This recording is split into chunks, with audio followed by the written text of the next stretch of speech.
Prior to the beginning of America's involvement in the Second World War in 1941, the country was caught in the hands of the Great Depression, the worst economic downturn in history, which impacted nations worldwide due to America's position as an influential world power.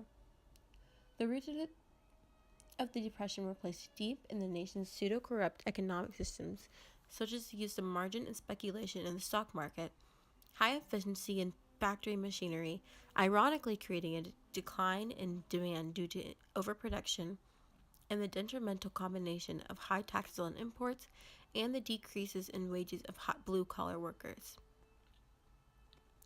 After the financial rehabilitation efforts made by President Roosevelt with both the first and second New Deals, World War II ultimately ends the Great Depression with the introduction of the Keynesian economic system. The blend of the New Deals and the newly implemented economic system provided jobs and positions of power for many underrepresented groups in America, such as women and African Americans, but concurrently with the effects occurring in Europe, creating a stifling environment for many other minorities, such as Jewish Americans and Japanese Americans, regardless of legal citizenship, and for some, prior generations who made a living in America. Treatment of these minority groups during World War II reflected American fears that paralleled in the Cold War with the pressures of cultural conformity. It was the average American's only way of controlling the fears from the government's brinkmanship policies.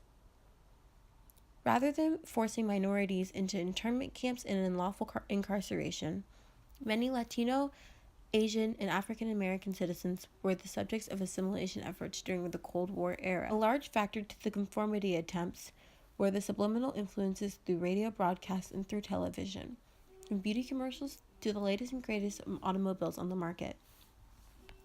The U.S. followed isolationist policies after President Woodrow Wilson's previously failed attempts at internationalism and the nation's initiative to maintain neutrality pending the conflicts arising in Europe.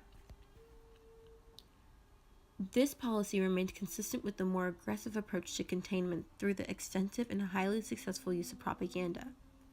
Propaganda used during Cold War America was directed at promoting the virtues and advantages of capitalism whilst criticizing communist governments, whereas propaganda during World War II was utilized to increase support for the war and build morale for an Allied victory. The nature of both the wars paralleled the attitudes of the propaganda. The Cold War was fought completely by proxy, ergo the cold of the Cold War, showing the mocking tone that the propaganda exudes. Although the propaganda used for World War II also mocked the Axis powers, patriotism played a large role in these campaigns, giving many Americans something to fight for and keep believing in. Diversity in World War II included both an increase in race and gender involvement on both the home front and on the battlefield. Although women and African Americans were a prime example of this change in inclusion, there were other ethnic groups inside and out of the country in both the Cold and Second World War, in which we chose to ignore for the quote-unquote safety of the nation. The enactment of Plessy v. Ferguson in 1896 provided the roots of the civil rights movement by formally establishing segregation, which gave African Americans an official cause to fight for racial equality. Throughout those years, blacks struggled with the discriminatory treatment in employment, education, and daily life, creating what was known as the norm for young individuals being raised in that era. Although America had yet to enter World War II, many fears of war, credited to the recent Battle of Britain, had promoted American manufacturers to begin creating resources for the war. FDR's Lend-Lease Act contributed to this, employing millions of white Americans to add to the initiative. African Americans attempt to get jobs in the defense industry and are bypassed for the next available unemployed white man to fill the spot, raised heads in the black community. A leader in the American labor movement, A. Philip Randolph, gives the U.S. government an ultimatum: equal hire for these defense labor job opportunities, or he would organize a mass march in Washington. Worried for the potential race riots and global propaganda weight, FDR issues Executive Order 8802, banning discrimination in these defense industries and generating the initiative to end discrimination in the armed forces through both government action, like FDR's Committee on Fair Employment Practices, and through civil rights organizations. These organizations wanted to spread awareness on the hypocritic balance that Black soldiers faced fighting for freedom in Europe and returning to unequal and discriminatory America, therefore limiting their ability to live freely. Not only was there social justice activity on the battlefield, but on the home front as well. Many dominant civil rights groups were founded during this era, including CORE, the Congress of Racial Equality, who held first of many sit-ins to challenge the Jim Crow laws that ran supreme in the South. These sit-ins not only openly defined these unjust laws, but it also created the foundation for a larger and more historically known civil rights movement that occurred in the 60s. History has shown that the United States government has rarely ever had a good relationship and perspective of minorities, immigrants, and refugees. This view was greatly reinforced during World War II due to fears inflicted by the Axis powers, which consequently reflected on American citizens of the same ethnicities.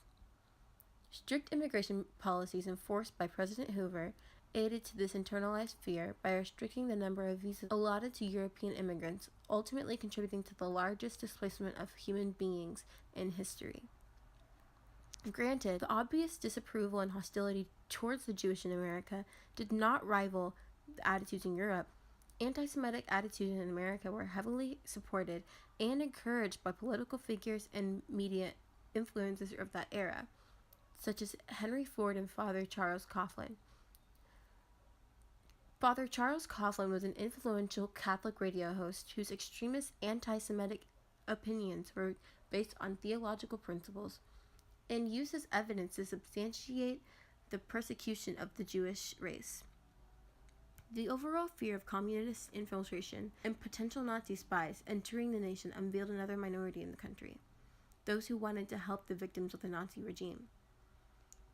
Many American Jewish leaders, American citizens, and Europeans worked to provide relief for refugees by providing visas, transportation, and asylum, whilst finding a way to bypass the strict immigration laws. This created sympathy and a sense of unity between nationalities and beliefs for the salvation of thousands. The premise of the Jewish refugee crisis and their constant rejection into America has been summarized by historian David Wyman as paper walls that meant the difference between life and death. Although the U.S. government was aware of the mass genocide in Europe and refused to act based on fears and public opinions, the general population was exposed to the extent through the liberation of concentration camps and began conflicts over the government's lack of earlier infiltration. The Cold War was initiated over a power struggle between two countries, the Soviet Union and the United States of America. It was a war of ideas, influence, and expansion. Democratic capitalism versus totalitarian communism. It was a war of differences, and the fallout of these stark contrasts instilled fear into Americans. After Russia's atomic bomb is announced functional, Americans begin to live their lives with a sense of uncertainty. Duck and cover is an elementary phase. Evangelism is at an all-time high, revived due to a new culture of fear. The transition between the brutality of World War II and the panic of the Cold War had left a generation both dissatisfied with the corrupt simplicities they had and subconsciously scared to what was to come. With the introduction of media that promoted this misunderstood middle-class struggle, like the film Rebel Without a Cause, literature such as Catcher in the Rye and Fahrenheit 451, and The Beat Generation, which spoke out against the culture of conformity and wrote about the angst that created this new wave of counterculture. It inspired teenagers to develop a sense of identity and to make it their own. This entailed owning their own cars, defying parental and authoritative figures, and indulging in alternative clothing and music different from the norm. This generation of youth rebellion will push a new wave of feminism, create a sexual revolution, and create a new persona in America, and start to break off from the conformity that the Cold War had bound the nation in. This culture of conformity plagued America in order to gain some control in an era where control was scarce. The boom in suburbanized and newly reinforced gender roles was a clear and effective product of this push and was an ideal foundation for a counterculture to grow and thrive. Over time, the continuing proxy war had been muted slightly over the launch of new music and media that catered to no specific race or no specific gender, but to those who wanted something fresh in their lives. Rock and roll was introduced in the 1950s and was known as a blend of race music that appalled parents, but was adored by thousands of American youths. Elvis Presley popularized the genre, adding a whole new side to many, with his quote-unquote suggestive hit movements, making it enough to create a crack in the consensus, paving the way for many rock and roll artists to make their debuts, such as Chuck Berry and Buddy Holly. Holly's lyrics were seen as profane and obscene as they illustrated intimacy like never recorded before. Not only material things like music influenced counterculture during the Cold War, but a big factor was the large involvement, black and white, in the civil rights movement. The strength of this crusade was not just the big-name leaders like MLK and Rosa Parks, but within everyday Americans wanting social and economic justice in their country.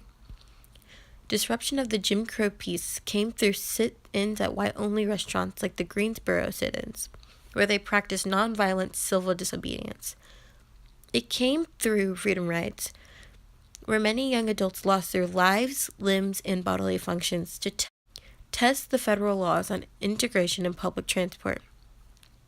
They viewed these civil rights issues as something bigger than themselves, just as the previous generation before them had thought about World War II and the emergence of the Cold War. The profound effect that both World War II and the Cold War had on future generations of Americans were based on the rebellion of what was thought as normal, but many knew that the nation was destined for more. The inclusion of those who are seen in a negative light, less than what they should be, is the lasting effect of both of these conflicts, and although they cause much hurt, loss, and pain, they should be remembered as the stepping stones of American morality and the development of future American campaigns.